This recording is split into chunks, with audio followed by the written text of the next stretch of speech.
Hey y'all, and welcome back to another episode of City Council Watch. We've got a great show in store for you today because March 18th City Council was pretty wild. We've got a lot to discuss. From $6 million going to East Tampa to the current status of the apprenticeship and what's this fuss about voicemails. There's a lot to talk about, so stay tuned and stay informed.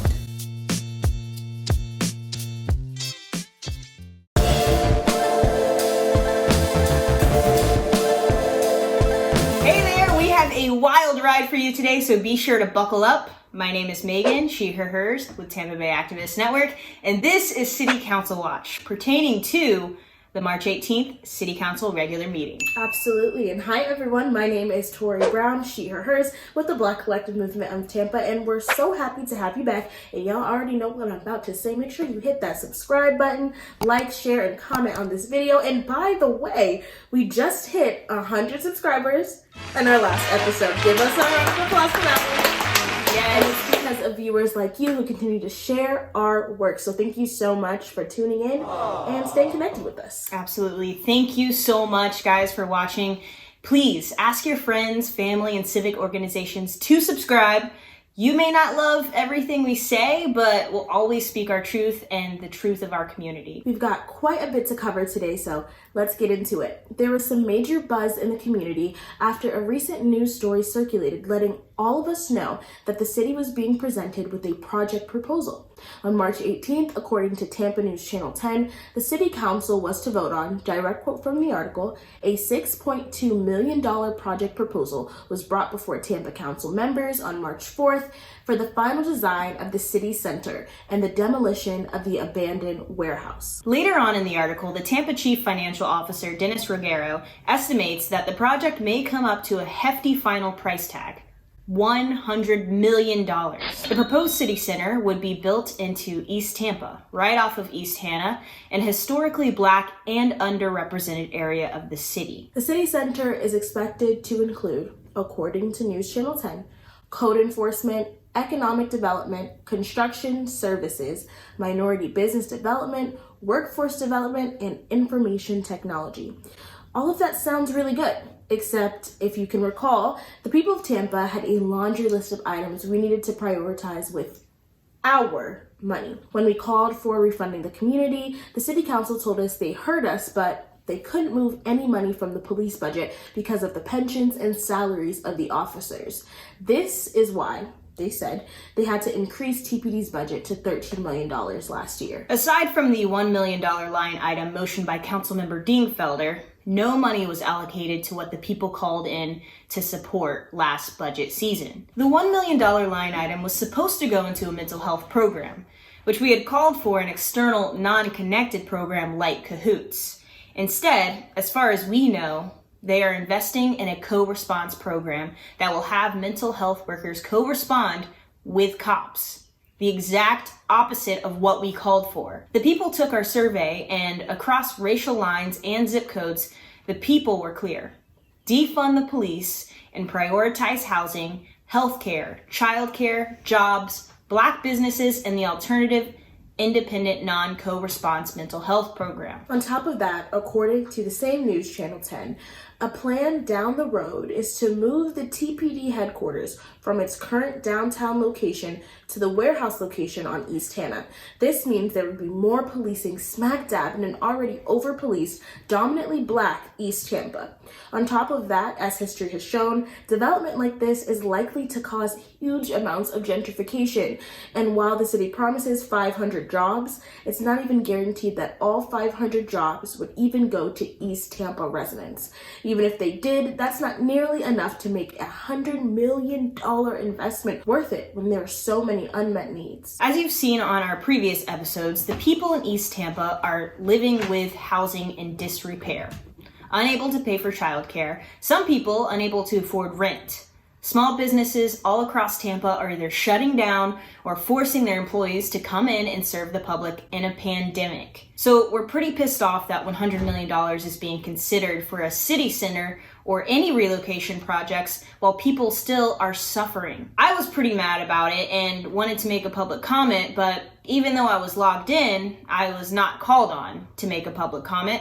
So I wasn't heard. And, that's pretty wild because from what I'm hearing, People's Safety Coalition's own Tatiana Morales was also logged in, but not able to speak either. You know Tatiana, she's been on the Frontline Activist message a few times. It's a shame that City Council did not call on either of you, and I hope it's a coincidence, but we'll be watching from now on. From the public comments that were heard, people had a lot to say about this proposed relocation of the Tampa Police Department's headquarters to East Tampa. These concerns were diverse in who they came from, but also in why this was not a good idea. Representatives of residential committees from this area expressed concerns about gentrification, infrastructure, traffic, and what this relocation would symbolize. Residents expressed a very clear message that they expect City Council to pass this through, but that City Council must understand the multiple repercussions this decision would have. Many people spoke about something as simple as traffic in the area being so congested already, and this project would extrapolate this issue even further. Other speakers were concerned about whether the East Tampa community residents would actually have a say in this project and express ideas for how to make this building more integrated in the community if it were to be placed here. Right. So what's interesting about this was that many speakers noted that this project would change the economic landscape of the area. Putting a project like this through would be beneficial for homeowners as their home value would go up, but rent would shoot up. Unsurprisingly, this would impact lower income people in East Tampa and push them out of their place of current residence to somewhere where they can't afford. Does that sound familiar to you? If you said gentrification, that's exactly what this is. People did not shy away from using that word to describe this action, so we know that the City Council members heard it. Quite a few times, actually. An alternative to spending the $100 million on this project was proposed by one of the commenters. That was, why move the whole building for $100 million when you can repair the current one and save more than $60 million of those dollars? And then, hey, imagine this. Put it back into East Tampa, into fixing the roads or any of the other things that folks have been calling for almost a year now. I guess that makes too much sense and doesn't coincide with City Council's trend of hyper-investing into the police. Which, interestingly, one of the speakers was a person from Grace Point who expressed the clinic's interest in providing further services. If you remember, Grace Point is essentially the primary mental health clinic that police operate with here in Tampa. And reviews from those who have suffered a mental health crisis have been less than positive. Grace Point is the same location that would be benefiting from the $1 million that City Council approved to allocate for the mental health response program. Let's hope they keep the same energy and use the money allocated to actually improve their quality of care. This was the only person that spoke regarding the mental health response program at this meeting. And the other speakers, including the voicemails, called for City Council to act on getting Tampa to be back on track for the Ready for 100 and to press further on climate change. Right. The voicemails were played this time and echoed all the same themes of gentrification, concern for the movement of the TPD headquarters, traffic, and the environment. But before we even went to public comment, City Council expressed that they wanted to stop playing the voicemails live and insisted they have them played in their own personal time, which... They asked the legal department about this, and the response was basically, you could do that, but if you were to ever take a final vote on anything, you have to listen to those voicemails. Dingfelder specified that, of course, this would be each City Council member's own personal responsibility, but do any of us really expect them to take time out of their day to willingly listen to these voicemails? The Madam Clerk stated that these could be provided in a USB drive for the council members' accessibilities, but I'm feeling skeptical that many departments are going to put in the labor to get this done. And even those USB drives are going to sit in a drawer, collect dust, and never get played. Moving on to an update on the apprenticeship program. It has been approved and passed, which is good news based on what's being said by those who have benefited from similar programs in the past. At this meeting alone, several members spoke on the apprenticeship program and praised City Council, which, yikes, for pushing a project like this one. Workers who participated in programs like this before stated that it would actually allow for apprentices to complete their required hours more quickly. This is great because it sounds like it will alleviate, however slightly, the burden of time required to complete an apprenticeship. So yeah, that sounds great. So they can get into their field of work and start making a decent livable wage without having to go into debt or take out loans while they study. Absolutely. Right, so from the feedback given, this is a step in the right direction. And good job to City Council. All right, well, I know we've covered a lot. Earlier in this episode, you might recall we spoke about the City Center. We talked a bit about the different public comments on the subject. At the City Council meeting, the council members were presented with a slew of information about the proposed $100 million project. It was on the agenda as item number 61 and number 62. The agenda items were pertaining to the beginning of the process, which would be an expense of over $6 million to begin demolishing the warehouse on East Tampa. This is essentially what will set the groundwork for the entire project. And to be very clear, City Council knows damn well that there are people in East Tampa that do not have access to 3 meals a day, have no housing, are subjected to undesirable living conditions, and a host of other things. This is one huge reason why it's just a terrible investment. People have needs to be met, and we're spending $6 million to bulldoze a warehouse. After this presentation, Councilmember Goods decides it's a good time to clear up any confusion, as he states. Let's take a listen. This $100 million or may exceed $100 million is not for solely a police station. Is that correct? Yes, sir, correct. So I want to make sure the public understands that whatever PSAs you guys have out there, because there's a lot of miscommunication that this project is solely for the police department. Yes, sir. Take the police building out of it right now. We're not dealing with that today. We're not to that point. We're dealing with the city center. Listen carefully. The city representative says we're not to that point. What he's really saying is this is where it starts. They can pretend like the TPD headquarters move is a separate issue, but it can't even happen if they don't approve this project. And City Council, if you're watching, read my lips. There are human beings in your city with no food, no or limited housing, no jobs. Invest in the community, not in government buildings. People over property, it's simple. We're still dealing with rumors. Now, if we could ever get over rumors and have the citizens call us. So, good old Citro says it's all about rumors. If only people would call him, he says. By the way, People's Safety Coalition member Angel D'Angelo called Councilmember Citro's office and left a voicemail the literal day the news dropped. Of all individuals that D'Angelo reached out to, only Councilmember Carlson, who was absent at today's meeting, responded. Stop with the gaslighting and the lies, Citro. Say it with me. Citro gotta go. Get him out of here. I'm over it. One of the reasons why I support, I'm going to vote yes today, and I think this is a good project, is because this is an effort that seeks to move government closer to the people. That creates accessibility. I think when this was rolled out, there was a lot of misinformation that came out, and I think a lot of that can be remedied through community engagement, trying to transform this into a debate on defunding the police.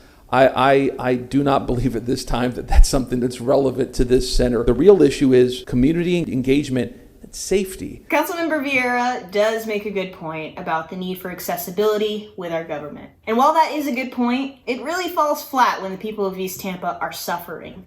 Last year, Vieira and his colleagues unanimously supported an increase of $13 million in TPD. When Vieira was asked about it, he said openly he does not support defunding the police and instead supports reform. He's been pretty consistent on this subject, and as far as I'm concerned, Vieira can go too. He's not in tune with the needs of the people. He cares more about buildings and plaques than actual living people. It truly makes me sick. I got news for you, Vieira. People who are struggling to pay rent can't engage their government either.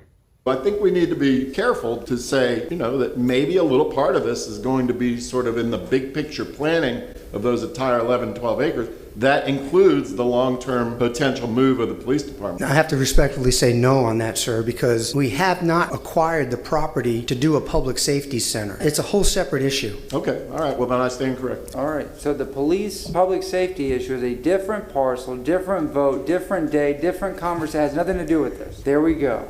On record. Okay, so I have a few things to say. First, I appreciate Councilmember Dingfelder taking the time to seek clarity. It shows us that he does listen to the people. But I also want to talk about how earlier Citro and Vieira said there's rumors and misinformation. These people get paid to do government work, and they were confused. They had to ask questions, which isn't a problem. But Citro and Vieira think we should know everything. Honestly, Councilmember Dingfelder doesn't always do right. Doesn't. But on this show, we can call out the good and the bad. So for that much, I will say, good on you, Dingfelder. This time. We know that this is the pathway to moving the police, and even if that winds up getting voted down in the future, the council has missed the point entirely. I truly believe this will result in more gentrification, and trust me, I would love to be wrong, but even if I am wrong, we still aren't addressing the root of the issues in Tampa. Poverty is causing so many of the problems in East Tampa. Housing, healthcare, Black business support, childcare, reliable jobs, clean energy. These should be the priority, not a city center. Exactly. What is so hard about it? Everybody should get to thrive, not just live, not just survive, but thrive. What people don't understand is these problems are systemic and they're intentional. Anti-Blackness does not always exist in the form of the more obvious overt KKK meetings. In fact, oftentimes it happens right in front of us, with 7 men, most of them white, but not all of them, that vote to increase police budgets and then only months later give the green light to support a $6 million demolition of a warehouse. As we said earlier, this city center is coming with a promise of 500 jobs. That's all well and fine, but 500 jobs won't even scratch the surface to meet the needs of the community. Are they hiring returning citizens? What about disabled Black mothers, Black trans women, and gender non-conforming people? What about Black folks who never had an opportunity to go to college, let alone finish high school? I can guarantee these won't be the 500 selected for these jobs. But even if they were, 500 jobs is not enough. The anti-Blackness East Tampa faces result in Black people being forced to live in substandard conditions. Projects such as those aim to build up the neighborhoods, which unfortunately lead to gentrification. Eventually, poor Black people and residually other poor people in the area will be seen as eyesores and forced out. Right. Gentrification is an ugly trend and is essentially just colonization at a city level. $100 million could make life better for so many people in East Tampa. And East Tampa is already beautiful. The most beautiful souls live in East Tampa. This city center might bring some benefits, sure, but the return on investment is so marginal. Why can't our city leaders invest in us? We're not going to stop fighting until Black people and all the people in East Tampa who are traditionally left behind are prioritized. In case you weren't clear, all 6 of the present city council members voted in favor of moving forward with the demolition. Carlson was absent from the meeting and therefore did not vote. Before we go, I just want to remind folks about something we highlighted in a past episode. Vanessa McCleary, who was being honored as she moved from her role in the city's housing department, in her exit speech, she made a tearful plea that the city council provide more funding for housing to support the staff and the constituents in need. These men in power all but cried to her, saying they wish they could have done more to help. You can. And you have everything you need to do so. Instead, you spend $6 million on this. Don't believe these men. If you're thinking about running for office, now is the time to start planning. All 7 of them need to go, and we need your help in order for that to happen. And on that note, I'm Tori, she, her, hers, with the Black Collective Movement Tampa, and I'm out of here. Don't forget to subscribe and share and get outraged. Call your council members and the mayor weekly, build a relationship, but stay firm. Don't let them gaslight you like they try to do behind the desk. Signing out, my name is Megan, she, her, hers, Tampa Bay Activist Network. Stay with us for another edition of Frontline Activist Message.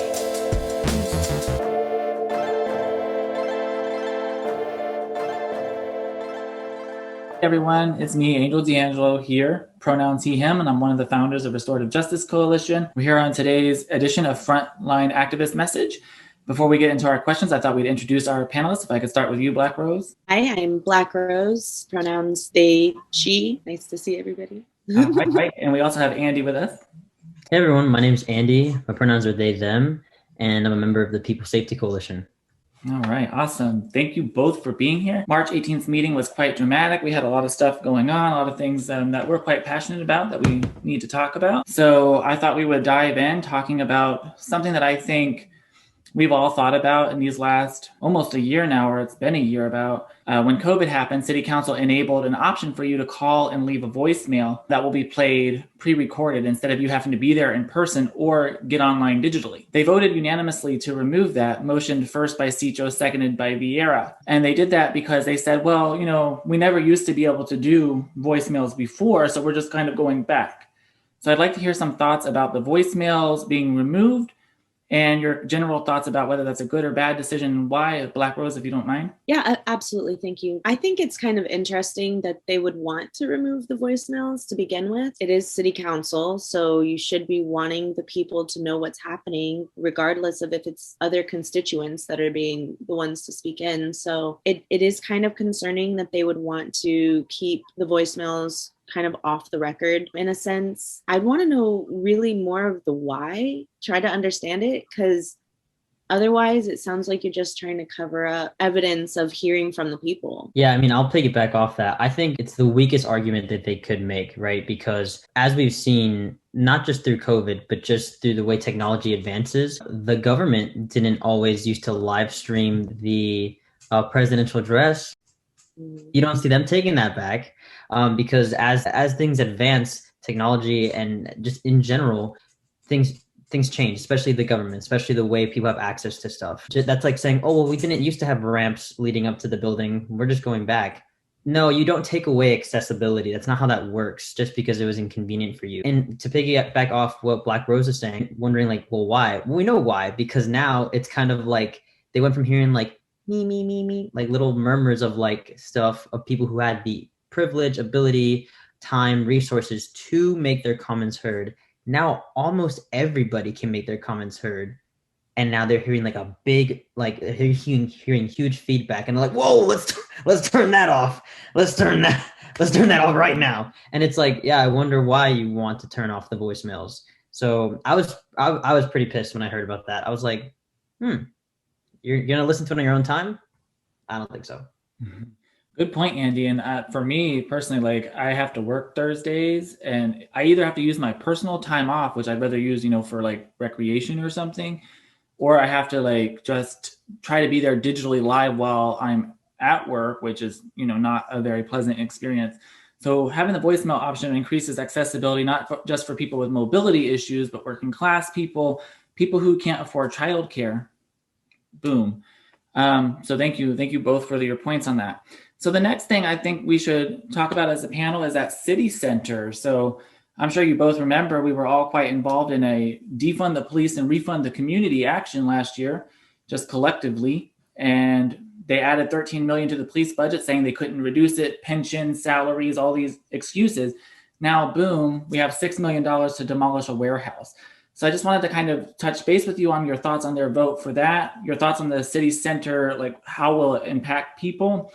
And if you were to be the one in charge of that $6 million, where would you prioritize right now during these pressing times? Andy, if you don't mind. Yeah, we were all very much involved in defund the police, and we knew that this kind of stuff happens, right? They had no idea how they would move money from one thing to another because budgets are strict or whatever. But suddenly we have all the money in the world to make this huge, and it's a ridiculous amount of money, like $100 million. Like, can we talk about that? Like just that, like that's a ridiculous amount of money, and you pulled it out of like nowhere. So you do have that money. So it's like, you agree things can be shifted around and things can change, but you just don't want them to. You want it to just go in the direction that you want it to go. And it's so tone deaf.